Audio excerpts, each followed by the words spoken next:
All right, well, welcome everybody.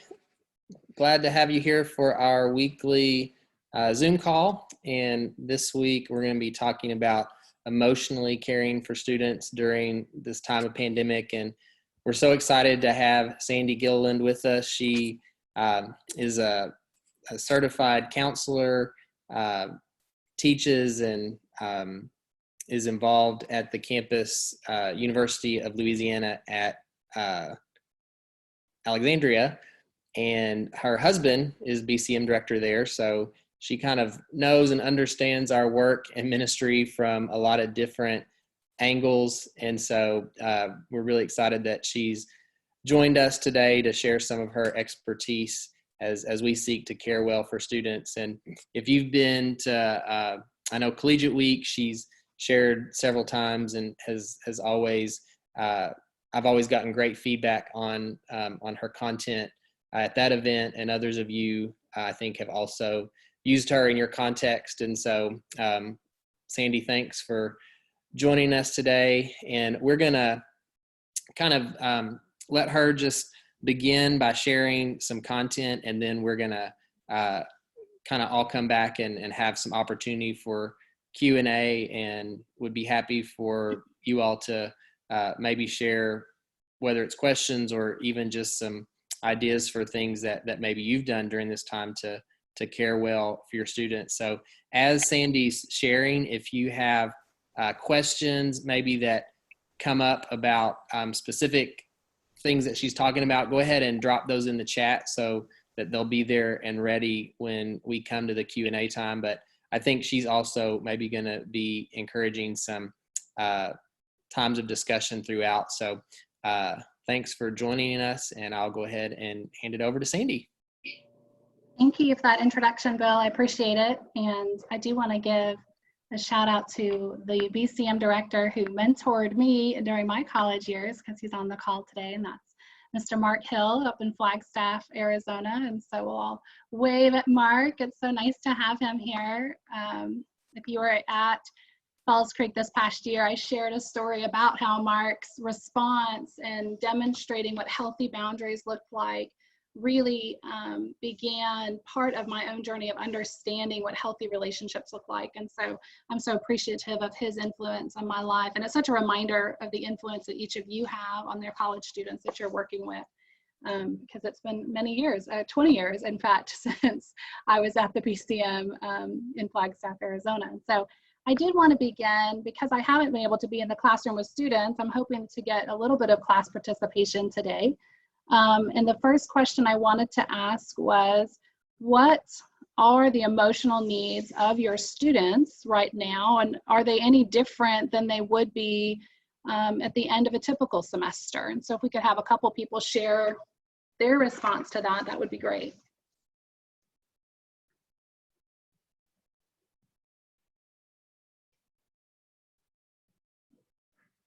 You may need to unmute yourself in order to be able to do that.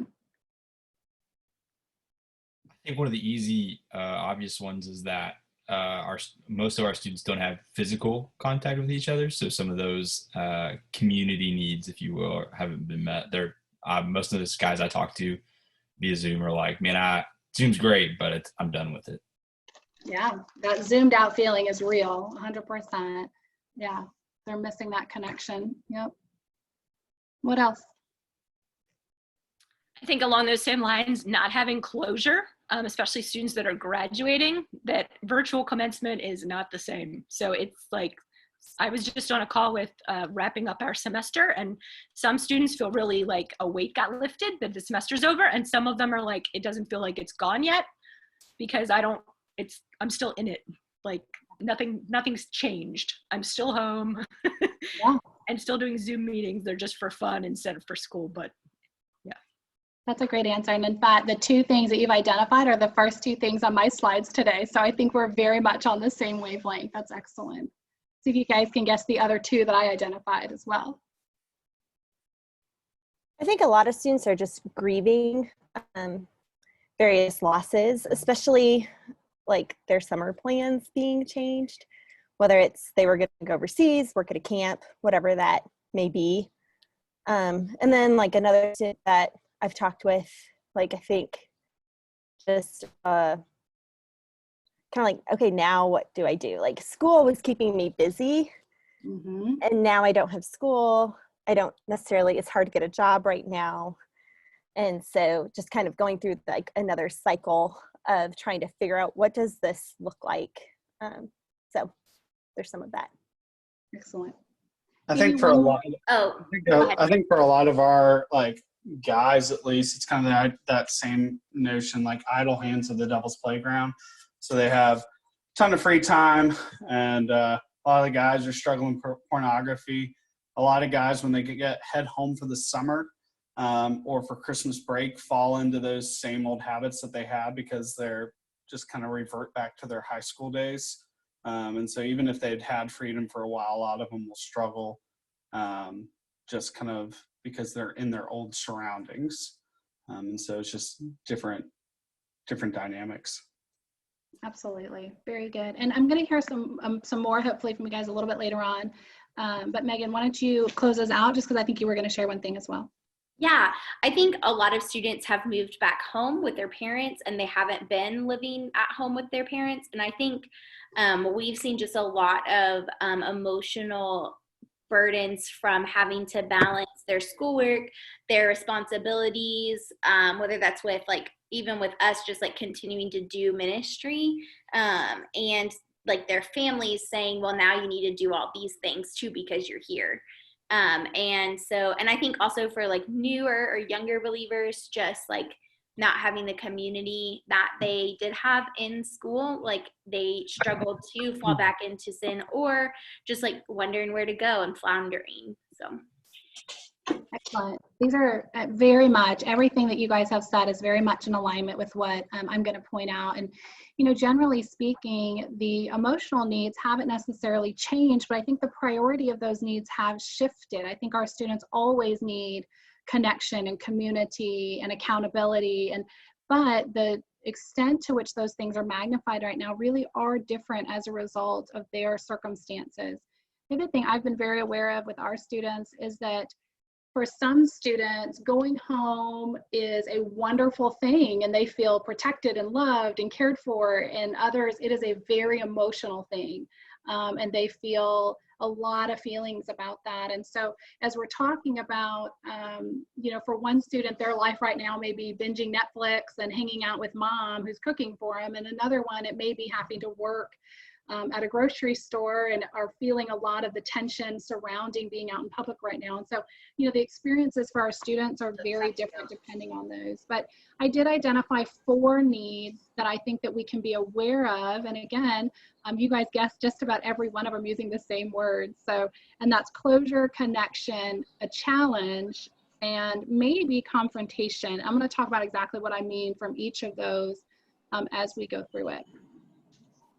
So the first one with this idea of closure, and I think it was Jessica who said this, that, you know, as many of these events ended very abruptly. Of course, as a college professor, I taught my classes on a Thursday and got out of class, went to my office and received a notice that all classes were canceled for the rest of the semester. So I had that very much, what in the world just happened to my schedule feeling. And I very much missed a sense of closure that I would normally have with my classes, even though we kind of went into this, you know, trying to salvage the semester and make sure they get through their academia. It didn't have the same kinds of pomp and circumstance that it would have in a normal ending of the semester. And so just kind of some things that you might consider as far as how can you meet those emotional needs. If you've not already done so, and I'm sure many of you have, having some kind of ending event. This is our last BCM event, whatever that is. If that is social distancing in a parking lot with fold-out chairs 6 feet apart, just to give them a sense for those who live locally to come and see you one more time before they end out. If it's if you have extra budget in your budget because you had to cancel some events that, you know, maybe that's where your budget was pinned and you have extra money and you can mail them t-shirts or something like that, that gives them some kind of tangible thing in the mail that they can hold on to as an ending of the semester. Just something that kind of denotes that ending. Or if you feel like, well, maybe I did a great job of ending the semester, or maybe I didn't. You can also put that energy into a summer ministry kickoff if that's your plans for your summer. And so the same thing, it just gives that sense of punctuation to this season is over and now we're in this season. And that can be really difficult for the ministers in the room to do, because maybe you don't have a sense of what this is yet as we continue to wait for new guidelines and different states are opening at different paces. But you can decide, here's what we are doing for sure. And this part I can focus my energy on and moving forward with. The other thing that you do want to be aware of, and I was appreciative of you guys being sensitive to that, is being aware of the students who are grieving, missing out on the last part of their semester in BCM. For those students who graduated, this feels like a loss. Maybe they're not getting to go to Falls Creek with us this summer. Maybe they're not getting to go on a mission trip that was planned. But there is definitely grief associated with that. And one of the best ways to deal with grief in general is to provide that opportunity in the space to grieve. It's okay to say to the students, man, I'm struggling too, this is hard. I'm disappointed as well. And as opposed to maybe going straight to, but next year it's gonna be okay, it's gonna be okay, it's gonna be okay. It's kind of okay to stay in that not okay space for a little bit to give some students the room to grieve and to feel those feelings. At the same time, I do think this is a great opportunity to help transition our students who are graduating into this concept of now being a BCM alumni. And so maybe even having an alumni night. You know, for me, when Mark's picture popped up, I immediately felt that sentimental, oh, NAU BCM feeling, because it holds such a sentimental place in my heart. And so maybe, you know, shifting that energy and saying, hey, I'm going to call on some of our alumni. We're going to have this BCM Remembrance Night or whatever, and invite those seniors to attend their very first alumni event. So you've never been invited before, but we call you an alumni now, and you can come on into that event as well.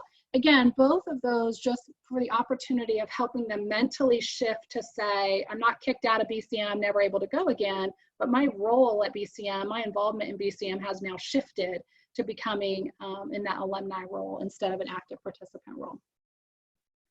The next next emotional need that you guys can be supportive of for your students during this time is this idea of challenging them.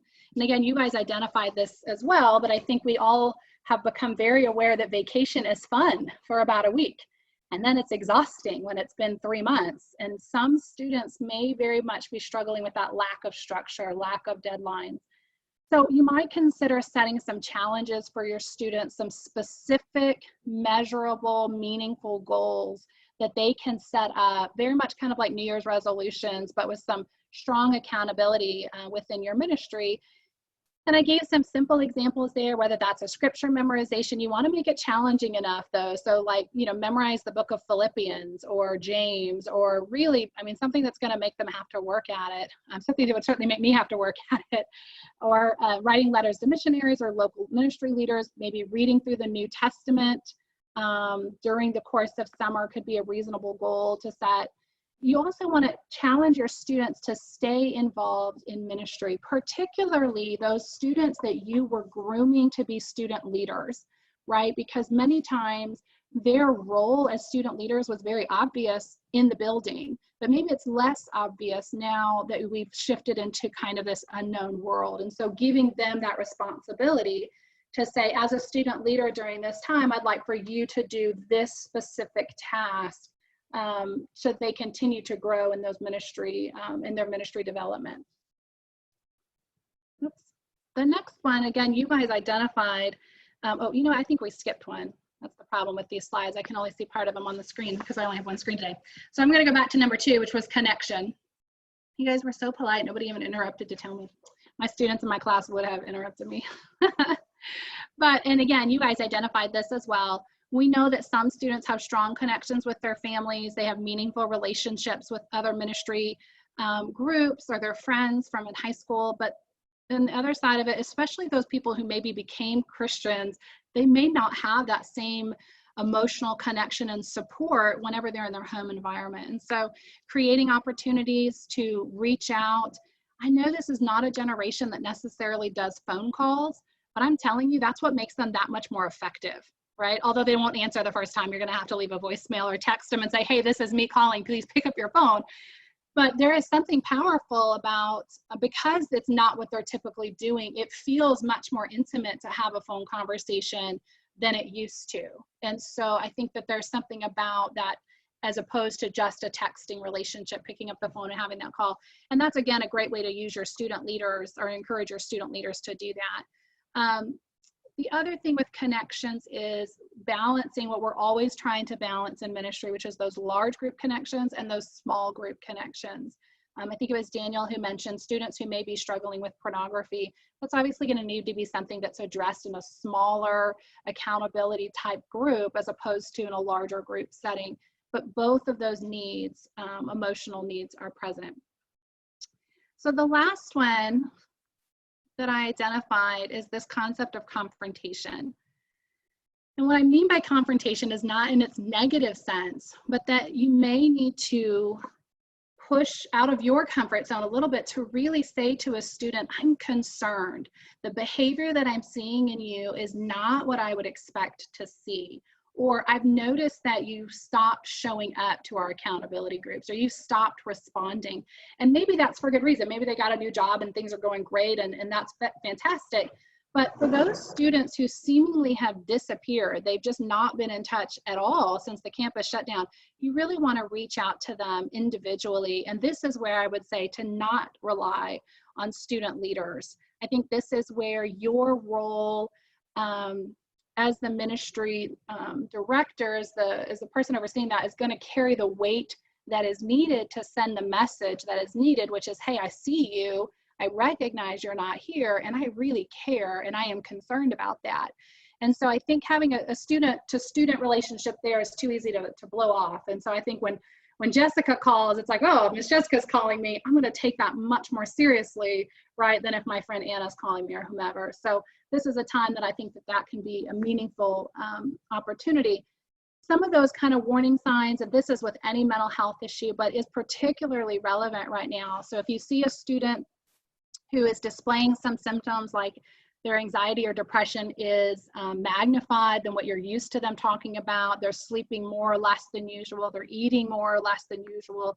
I know we're all, gaining our quarantine 15, but this is beyond that, right? This is emotional eating. They seem to be fixated on food, unable to, or scared of food, have an anxious relationship. That's very common for college students when they're at home, because they oftentimes have parents that are food pushers who are, you can't not eat because grandma made it, and they may be feeling a lot of anxiety about that. So being aware of that as well. And then if they're demonstrating hostility, maybe you're having some of the other students say, gosh, she's just, picking fights, or there seems like drama all of a sudden. Now, if this is a student who always has drama, that's not necessarily unusual, but this is a student who that's not typical of, then that absolutely can be a warning sign that maybe something else is going on. And of course, the big red flag that we always talk about with college students is hopelessness. And so if you have a student who has suddenly decided, you know what, I just can't keep doing this. I can't continue in this online environment. I just don't know what I'm going to do. Those are those phrases that as counselors, we are trained to immediately sit up a little straighter and say, tell me more, what's going on with you? What do you mean you can't keep going on? The risk of suicide is always high amongst college students, but unfortunately, when you add stress and social isolation to that risk is magnified. So we want to be very sensitive to that. The other thing that can be kind of a warning sign with college students is if a student who typically has pretty good boundaries all of a sudden is violating boundaries. What I mean by that would be a student who doesn't normally call after 8 p.m. but suddenly is calling you later and later in the evening, or suddenly calling early in the morning, or maybe even not calling but posting stuff at weird times. You get up in the morning and you see, man, they were up posting stuff at 3 in the morning, especially if it was stuff that had kind of a general melancholy tone. All of these can be good indications. Again, that's when my instinct would not be to panic, but maybe make that phone call and say, hey, you know, when I got up this morning, there were 3 different posts from you all in the middle of the night. It seems like you're having a hard time sleeping. What else is going on with you? And getting that dialogue going. Of course, now that always means, what if I notice these signs, I follow up, and my interaction with the student leaves me more concerned, not less concerned. Then what do I do? And I think that's always that fear that we have, is then what if the student says, I am struggling, or I have been thinking of suicide, or I have been feeling really distant and isolated. The next question is, then what do I do? And this is where preparing ahead of time is so critical. You don't want to find yourself in that circumstance and not have considered, what do I do if a student says, yes, I do need help? We want to have those resources available ahead of time. And I made just a couple of notes to be aware of that. Many states are offering mental health hotlines. This is the Louisiana one that they put out just recently. I love that they're being sensitive, that many people might feel more comfortable texting instead of calling. And so they do have many of these hotlines, including the National Suicide Hotline, or a text option. I'm a big believer in having these saved in your phone, where you can copy and text it to a student in 3 seconds. And the reason that's so important is not because if you have to look it up that matters, but because it says to the student, I've already got this on hand. This is information I know is useful, so I keep it on hand because you're not the first or the last student who's going to need it, and I want it to be available to you. So it just kind of normalizes that, oh yeah, look, I keep it on my phone. It's the same reason I keep campus police on my phone, right? Because if I need to call them for assistance, I don't want it to be like, hang on, let me Google the number real fast and find it. I'd like to know it ahead of time. Many universities have, because the licensing boards have lifted some of the restrictions on telehealth, some campuses are also offering telehealth services, as well as many of your counselors that you may already refer to. But here's the thing that I'm a big believer about with referrals: do the legwork.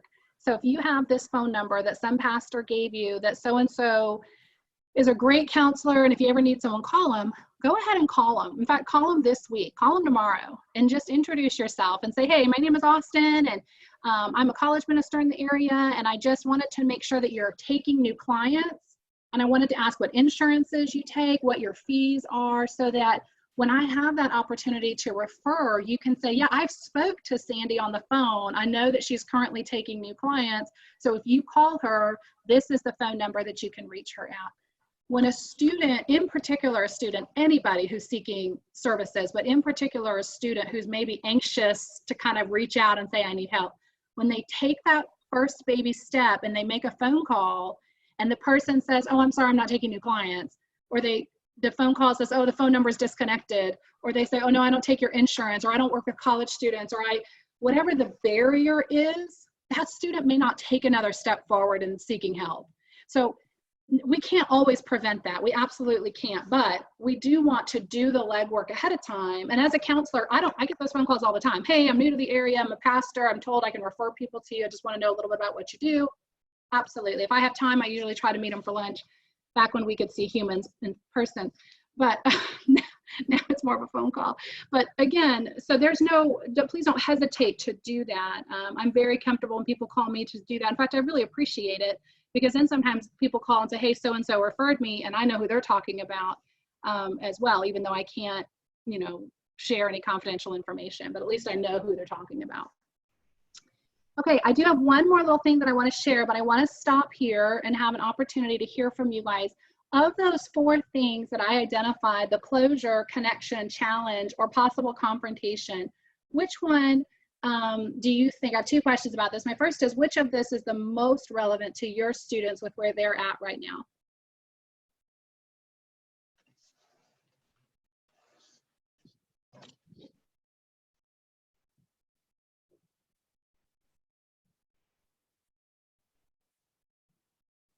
And remember to unmute yourself so you can share.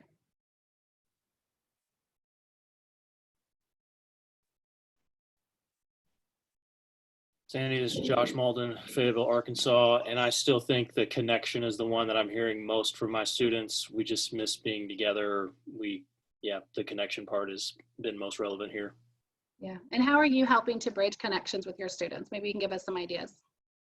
I don't think I'm doing anything that anybody else isn't doing, but it's anything we do is been online. 1, because of restrictions, and 2, because everybody moved back home and we're a residential campus. So our group isn't all in one place anymore. So it's been online stuff, but we used to gather for dinner and games on Monday night. Now it's Jackbox games on Zoom. We used to gather for worship on Wednesday night, and it became a live stream, you know. And so we started a summer book study that's on Zoom, but it's Zoom. Everything's on Zoom, you know. So that, as you said before, doesn't replace person-to-person connection. And that's what I've consistently heard from my students, saying, we just want to be together. I just want to be in the same room with people. Josh, what I loved about what you said, though, and I just want to point it out, because one thing I think you are doing that I haven't heard from as many people is you're creating opportunities not just to gather for Bible study, but to have fun and fellowship in an online environment as well. And that's really important, right? We absolutely want to be doing the spiritual stuff, but if we're not doing the bonding stuff, then it's going to be harder to keep them engaged in the midst of that. So that's excellent. Anyone else? What's the most pressing need that you're seeing with your students?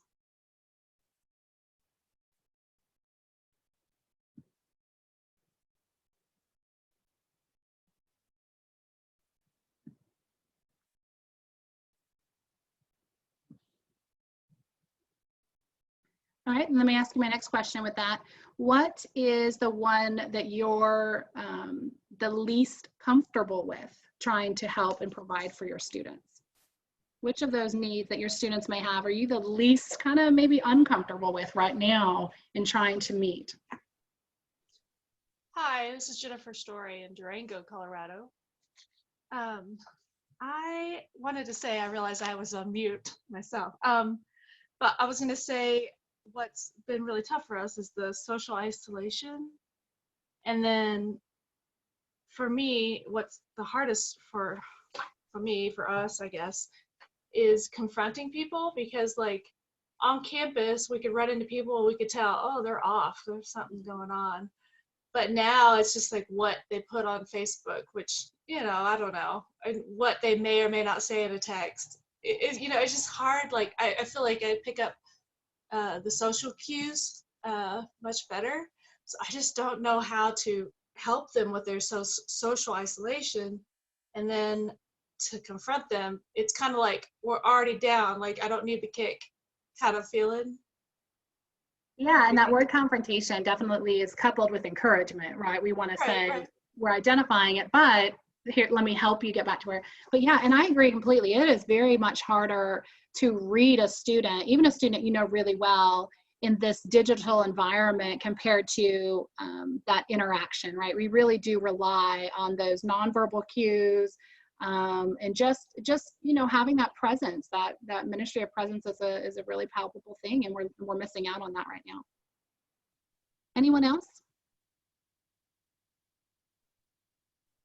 Yeah, I would say that I agree, the confront thing. And I think I in particular had one of my student leaders who's completely dropped off the map. And I know because I'm feeling extra stressed from the whole situation that it was like, how do I say this to her?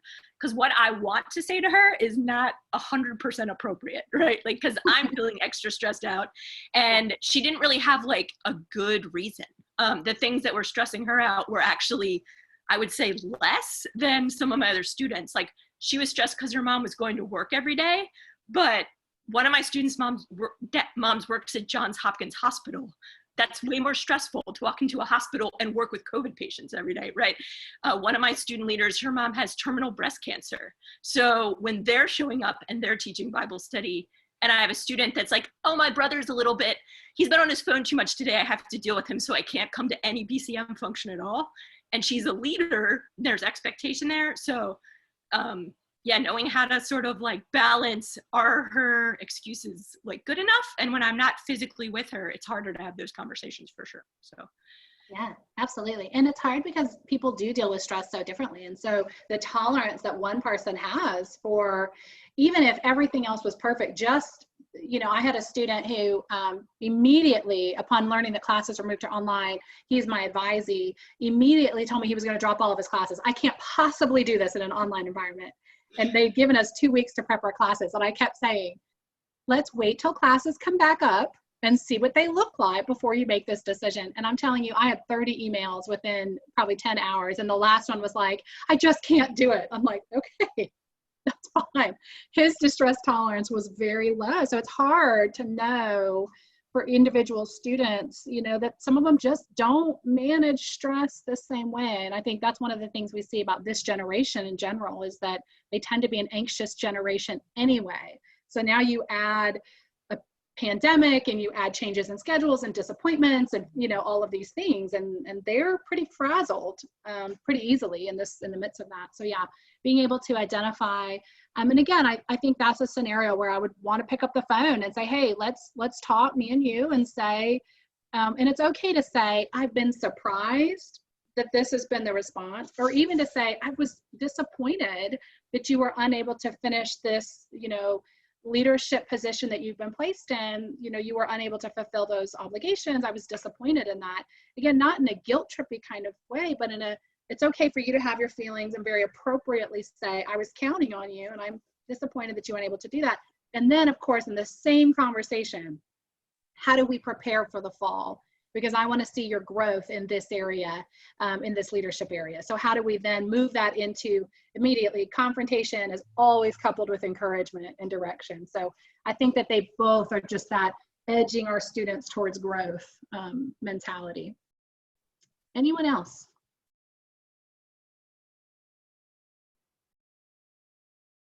Okay, I will open it up just for general questions that you may have a little bit later as well. But I had one last thought as I was preparing this, and immediately you're going to know what this image represents, I think. And this is the importance of being aware of your own emotional needs in the midst of this. And Jessica already said, I'm already feeling these feelings, so it's harder for me. You know, Jennifer said the same thing. I'm feeling this, so it's hard for me to know how to help my students navigate it. And I would say that the areas that I would want you to kind of self-check on would be those same 4 areas. Did you have a sense of closure to your 2019-2020 school year? And if you didn't, what can you do to give yourself that sense of closure? Maybe it means taking a week off and not having all the summer stuff that's already starting. Maybe saying, you know what, I need to not be available to my students for a week, and I need to just focus on myself or my family or my projects or whatever it is. Or maybe I need to have a celebratory dinner with my family to say, okay, we're done. 2019-2020 school year in the bag. We're moving on to what this next thing needs to be. But there needs to, just like we want to talk about for our students, for yourself, there needs to be that punctuation. And as a professor, I can tell you that was really hard this year, because normally you have graduation, you have end of year events, you have the things that make it feel like the end of the year. And so I have had to really intentionally, in fact, just yesterday or the day before, I took pictures of my kids, because I usually do that on the last day of school. And even though they hadn't been in school in 7 weeks, as a mental statement for myself, I needed to say, here was their first day of school, last day of school, we are done. I no longer have a 1st and 4th grader, I have a 2nd and 5th grader. I just needed that sense of, we're done with this part of it now, and we're moving on to this part of it now. So what can you provide for yourself to give yourself a sense of closure from this school year? And maybe that's as simple as recognizing, making a list of goals that you accomplished, kind of that check-in, and what did I do this year, and what worked and what didn't work, what would I do next year, that kind of stuff. The next one, and of course I'm probably preaching to the choir here because you're here today, but how are you getting your connection needs met, both in large groups and small groups? Who are you connecting with? This is a great opportunity for you to reach back and maybe talk to someone you haven't spoke to in a while. Reach out to people for those accountability groups for yourself, for those ministry encouragement groups, but making sure, I know that we look forward to being together at Falls Creek. We look forward to these events that allow us to connect and feel supported and lifted up. And since we're not having those normal ones, we're looking for those opportunities to create connections intentionally for ourselves as well. And the next one is that same one that, always steps on your toes a little bit, but what are you doing with this time, right? What is it in your life that you're challenging yourself to do differently during this season? So if you've ever said, man, I really struggle to take a Sabbath, I really hope that you're coming away from this season learning how to Sabbath, right? If you've not known how to take a minute to be in the moment, now's a great time to learn some mindfulness techniques, right? So really challenging yourself, setting a goal that when we finally emerge from this quarantined state, other than needing to go to the gym, what else have we done, right? What else, maybe that's just me there, but what else have we done and accomplished with this season that has been thrust upon us? We certainly didn't sign up for it, but it's here. And so what are we going to do with this time that we've been given? And along those same lines, what is it that we need to confront in our own lives? What are those behaviors that we have fallen into that maybe we were having victory over before? Or what spiritual discipline are we neglecting? Or what fruit of the Spirit would someone say, I don't have that one, right? And this is that opportunity to do that self-inventory. And it's really easy to do. You just pray, Lord, show me the areas of my life that are not leading me to you, the parts of my heart that are not honoring you. And I promise you, you'll have a list in no time. It's like praying for patience. Don't do it until you've got a piece of paper around and you're really ready for it, because the list is always long. But if we're not being aware of those emotional needs, and how do you know if you've got some emotions in your life that maybe are out of check? Maybe you're being a little bit different than you normally would be. Maybe you're sleeping or eating more than you typically would. Maybe you are being more easily agitated with the people that you're around, a little short-tempered, unnecessarily sarcastic. Those are indications that something's not right with your overall emotional health. And those are good indications that you need to say, what's going on with me, Lord, that I need to get back in check in order to better serve you before this next school year starts. Because we know that if you felt burnt out and beat up at the end of this school year and you do nothing, you're going to go into next school year already on empty. And that's not going to produce the fruit that you want to produce. So if we're going to manage or help the emotional health of our students, we're going to have to do the same for ourselves. And that is the last slide that I have. So I'm going to stop sharing my screen so I can see more of you at one time. Maybe if I can figure out how to do that. And then I would love to hear, Bill, if you wanted to lead the question time or comments or whatever. Sure. Yeah. Sandy, thank you so much for joining us and for sharing so many great insights. And I think especially I appreciated the thoughts and some of the key things that we can be looking for as some warning signs among our students, especially when we're maybe not physically present, how we can still kind of be on the lookout for some things that we might notice in digital environments. And so all that was super helpful. And so we just want to open up now at the end for anybody that maybe had questions that came up from anything that Sandy was sharing that sparked a question, or maybe you had another question that you were hoping she would address and she didn't get to that. So any questions that anybody wants to ask?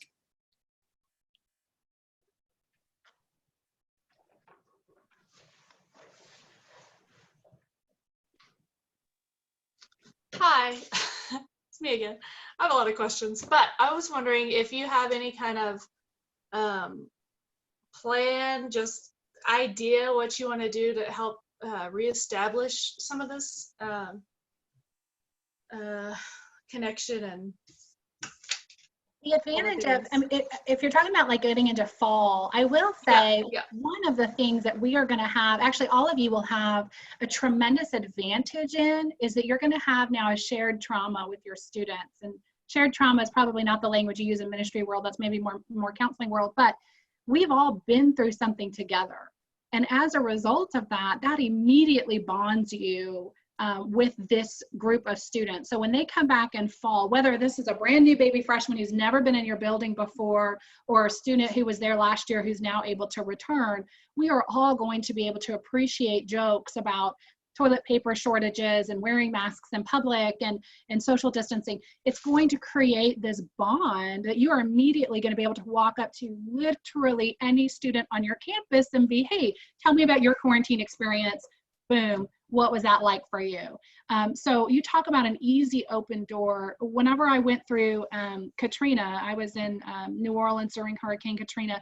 I can tell you to this day, if somebody talks about going through Katrina, we immediately, oh, where were you? And there is a shared bond that happens because we have a shared trauma experience. And so I actually think you're going to find that students are going to so much want connection and be so burnt out from technology.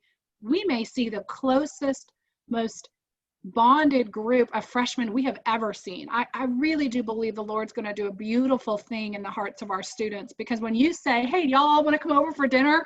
Yes, in a house with people, they're going to be thrilled. Something that previously they would have taken for granted. So I think it's going to actually bode well for us in the fall, whenever the fall may be, right? That's the big question mark. But I think it's going to end, in the end, I think we're going to see a beautiful harvest as a result of this trial.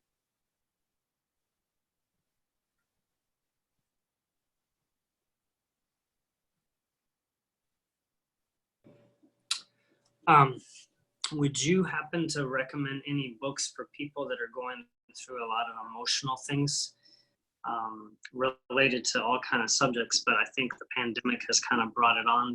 They're isolated. They don't have any outlet to talk to people, but they can read. And so I'm having a lot of students that I would say are really having emotional issues. Yeah, that's a great question. There's a couple of books. I'm looking at the author for one right now. There's one called The Anxious Christian that just came out that I've heard just really excellent reviews on. So I think it's Rhett Smith is the author's name. Of course, if you've ever been in a training with me, you know that I'm recommending everything by Pete Scazzero, because I think that there's just such a need within our faith communities to be aware of our emotional health. And so Peter Scazzero has several different books for different age groups and different, for leaders and for students and for all of those. So if you've never read anything by Pete Scazzero, I kind of think you should just end the call, get on Amazon and buy your book. I'm a pretty big believer. The thing that Pete Scazzero says that I agree with 1,000% is that you cannot be growing in your faith while remaining emotionally unhealthy. That those two things have to be journeying together. And I think you just have to look no further than the fruit of the Spirit to say that's really an obvious statement in Christianity, that if I'm being impatient and unkind, I'm not demonstrating spiritual growth. So I really appreciate it. So I think those are great books. They're very readable as well. There's a few others, but I think those two probably get you started. Can you mention one of Pete's books?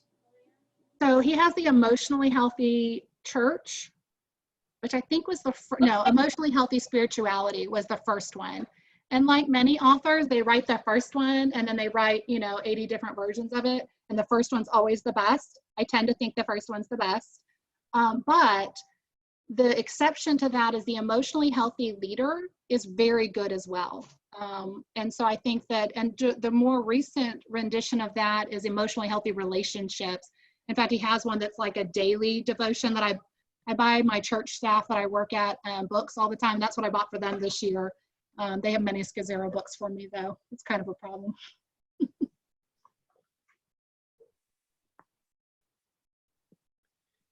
Kind of a question related to that I was thinking of. Are there any other books that you would recommend for someone in a college ministry role, like, to help them get just some kind of handles on, counseling 101 kind of stuff that you would recommend? There's a book by Mark McMinn called Sin and Grace, and it is very good. Just to kind of think about that approach to Christian counseling. I like Mark McMinn. Probably what I like best about him is I read one of his early Christian counseling books when I started my master's program in New Orleans back in 2005. And then I read his Sin and Grace book, I don't remember how many years later, maybe 10 years later. And it was really interesting to see his personal growth as an author and his softening as he began to take much more of this role of we are all journeying together. And so I really appreciate him for that reason. So I really like that particular book. And that's the book when a student comes to me and says, I think I want to be a Christian counselor. That's the one that I say, why don't you start with this just to kind of conceptualize what does it mean to be a Christian counselor? And how is it part of ministry, but yet its own unique kind of piece of ministry? I think that's a great starting point. I will also say I'm currently super high on the Entrusted Bible Study by Beth Moore. I noticed it was on sale on Lifeway the other day, just as a plug. I think all leaders should go through that book. I have never been more challenged as a person who is in ministry and has been in ministry for a long time. Boy, that, you talk about something that'll step on your toes a little bit. I just was so encouraged and challenged by that Entrusted by Beth Moore. I thought it was just, I've done several Beth Moore studies over the years, and I think by far it's her best one. It's phenomenal. So if you've not done that for a leader, I think it's a great Bible study. And can you repeat the author? Somebody in the chat. Oh, never mind. Sure. Somebody answered it. Mark. Okay. Mark McMinn. Yep, that's right. Yep. He's written several, but his great, I think it's called Sin and Grace. That may have a longer title, but if you put Mark McMinn in Sin and Grace, it'll get you there. If not, you're welcome to email me and I can help you find it, but I'm pretty sure that would get you pretty close. I love that you're all getting summer reading plans together. That's fantastic. Summer is when I read all of my nonfiction. I mean, all my fiction books is what I like to read in the summer, so. Sandy, one question I've been kind of processing is, I guess I would say, how to take advantage of the pandemic and what we're learning from it. So some specific things I'm thinking through with our students is these guys are described as the most anxious generation and the loneliest generation because they're only connected through Zoom and, you know, Facebook and social media and stuff. And so, like, what are some good things for us when students are physically back together for us to help them intentionally process? So those are two examples that have come to my mind. Like, what has this taught you about anxiety and how you deal with it now that it's been heightened? And what has this taught you about your loneliness and your need to physically connect with people? Because that's been exacerbated for them. Does that make sense? Yeah, no, those are excellent questions. So let me back up in saying that it's really hard to process what I'm learning or what I'm experiencing in the middle of something, right? So I'm currently in the middle of this. And so it's very hard for me to have the insight to be like, you know, but at the end of it, I really grew in this way because I'm not on the other side of it yet. So timing for ourselves and for our students is going to be really important with that. And the other thing that is kind of related to that, but I probably could have said earlier, was one of the reasons we know that students who are already prone to anxiety and depression are going to struggle more right now, even though some people across, I just was listening the other day to this report that said overall people are actually reporting being happier right now than they have been previously. I don't think that applies to college students though, but what they were saying is the average person isn't having to commute to work. They're not having to put up with, you know, maybe some of the day-to-day hassles and frustration, that this is kind of a simpler time. Again, I think that's a very upper middle class mindset because I don't think everybody across the socioeconomic statuses are having that same experience, but I did think that was kind of worth noting. Some students are probably not struggling to the same extent that other students are struggling. For some students, this is the first time that grandma was willing to come into a digital environment where that student has always felt very comfortable. So it's creating a new interaction, right, for these students where maybe there wasn't interaction before. So I think that there is, you know, another simple example, we have a couple who just had a baby and they would not have been coming to church during this season anyways.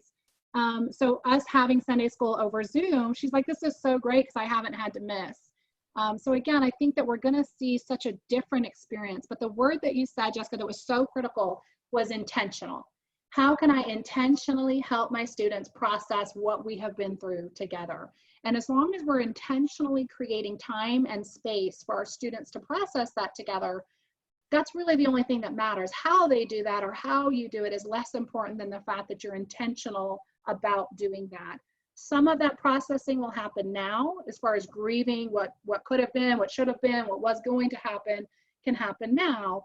But the reflection, how did I grow? What did I learn? That's going to come a little bit later when we're really a little more on the other side of this thing. And that goes for us as well as our students.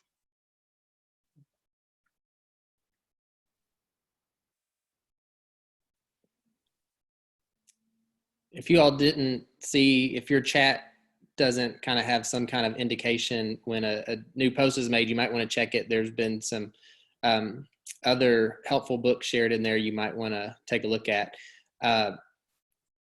Sandy, one other question that I was thinking about too was, you know, I think you have kind of a unique perspective on university life as somebody who, is kind of an insider.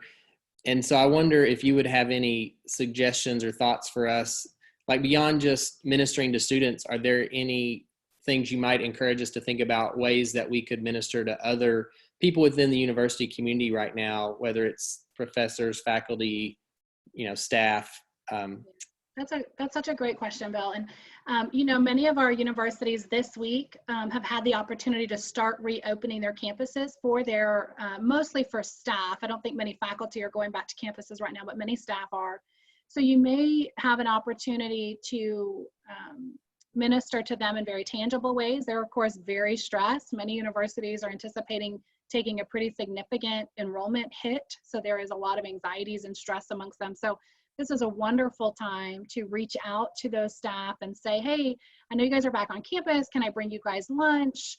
I know that you guys have been, something like that. Of course, in the midst of all of that, this is not the time to be a dissenter. So if you think, and I'm not going to get into any of the politics of it because that would be a terrible disaster, but if you think this whole thing is a bunch of hullabaloo and people are overreacting, this is not the time to say our campus is, our BCM is going to do what we want and we don't have to follow these ridiculous rules. Obviously, that is not going to bode well for your relationships with the people on campus who are going to be held liable for their students being put at risk. And so I think showing yourself to be supportive, maybe even going as far as to say, maybe a little bit later in the summer as you get ready to reopen campus, letting your campus know what you're doing to make sure that your building is meeting whatever guidelines are appropriate for your state at that time. Watching what they're putting out, being aware of that, and then saying, yes, the BCM is absolutely going to be following whatever campus guidelines you're putting out there.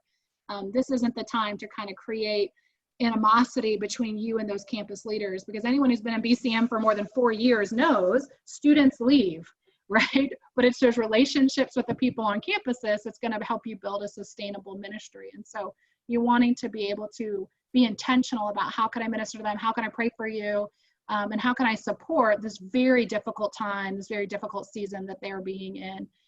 Maybe even they're looking for classrooms that they can stretch out. So if you happen to have a large building and you want to offer, hey, I can share this building at 8 a.m. and none of my students are going to be there, there may be some very practical ways that you can minister to and help support those campus initiatives right now. So I'd say, be intentional and be creative and be supportive.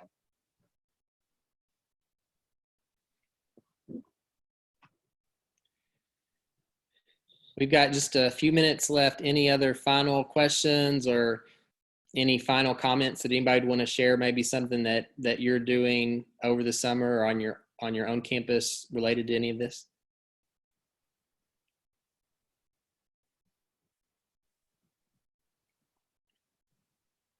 I just wanted to ask, what suggestions or what things would you have shared with students prior to all the crazy happening about social isolation? What are some things you did before? Because in my mind, students are going to get back and they're going to try to resume whatever they think used to be normal. I just kind of want to get a thought in my head what you would have said before all this happened. Kind of in a hindsight way, you mean? Yeah. What I tried to say, and Fat Mark Witt is here, and he had me meet with his guys, I want to say week 2. I mean, it was early, right after all this kind of stuff happened, that we were off campus. And the big thing that we talked about then kind of still applies, which is create routine for yourself. If your life is not creating routine, then you're going to have to create it for yourself. And this is really important I always go back to, control what you can control, which is going to be for students who are experiencing a lot of stress. You can control what time you go to bed. You can control what time you get up. You can control your activity level. And when we do those things, it signals to our bodies that, hey, everything's going to be okay. And it allows us to function at our best. It allows us to maintain creativity. Whenever our bodies are stressed, because we're not meeting its basic needs, then we see a lack of neuroplasticity, which is that part of our brain that allows us to come up with new ideas. And so part of that I would say to students is, listen, we're going into this uncharted territory. So what can we still be in control of? Maybe that's making it a point to call somebody once a week or meet up a certain amount of time, having those social connection points, having consistency with those. and just really recognizing that too much social isolation absolutely can create senses of loss and loneliness and added stress. And so recognizing that sometimes I think students are like, gosh, I know it's being silly, but I really am struggling with this, and being able to normalize that and say, yep, this is hard. This is a hard thing that we're going through. And so if you're feeling that, it's okay to feel that, because this is a difficult season that we're all living through together. But also that we're doing it together and that you're not really alone. It just feels that way sometimes. So I just wonder, like, they're so technology connected and not really people connected. They don't know how to talk to each other face to face kind of things. So what kind of things did you say before to address that kind of stuff? well, we talk about, what are you using your phone for? Is it truly connection or is it entertainment? Right? If I'm posting Snapchat videos and getting likes, that's more like a video game entertainment mentality, as opposed to listening and being heard and feeling like I'm hearing somebody else. And so I actually think we had just begun to see, I'd say probably in the last 12 to 18 months, increasingly, maybe, and I know that you guys saw this as well, more and more students who would have their phone on FaceTime, right? And walking around campus talking to somebody, right? You guys, and someone else wave at me, I'm not crazy, you guys are seeing this. And so we used to see all of this, and now we're seeing more and more of this. What that tells us is that students were already self-correcting. They were already seeing the need for face-to-face contact, which is why apps that allow them to do videos and see each other are blowing up, right? As opposed to those apps that rely solely on verbal or not, text kind of conversations. So I think that in itself tells us that this need is there, and they are becoming increasingly aware of that need. I will say, and you guys kind of said this at the beginning, right now we're looking for quality over quantity. Right? There comes a point when having another Zoom call isn't going to meet any need in my life other than adding stress and making me feel socially obligated to show up and be there.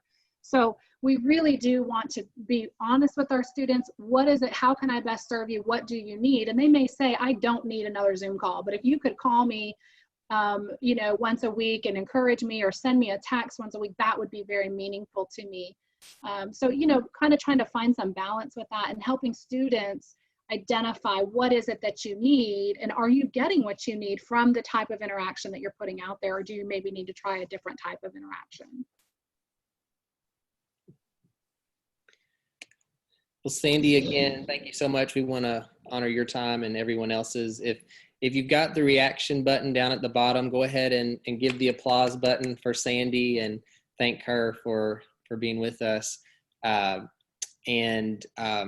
Just wanted, in way of announcements, wanted to let you guys know next week is going to be kind of our talking about kind of closure. We're going to kind of bring this round of Zoom calls to a close, and then we're going to be taking a little bit of a break. But next week we're going to end with what we're calling a mega whiteboard day. So instead of our 1 hour, one topic thing that we've been doing, we're actually next week we're going to tackle 4 things for 30 minutes each, and these topics and times will also be on the website. So if you want to come in just for 1 or 2 of them, then come in and out, totally fine. Or if you want to be on for all of it, you're welcome to do that as well. But starting at 2 o'clock, the first one we're going to address is international student ministry.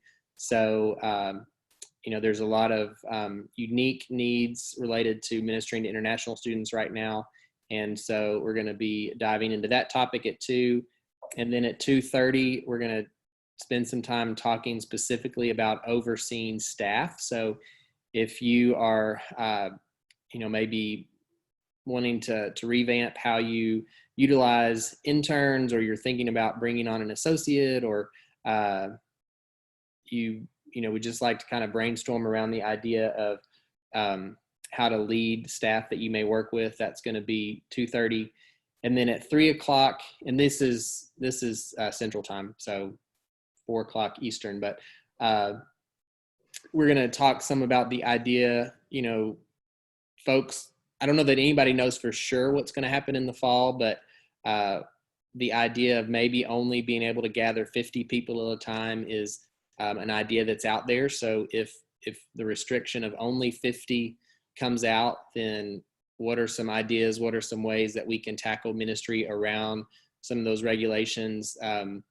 Because it's going to be whiteboard, it's largely going to be just a question and answer sharing format. So if there's a, if your campus has already released some of those guidelines, and for your campus it's 25, and you want to throw out a question with, some regulation that is coming, then that'd be totally fine too.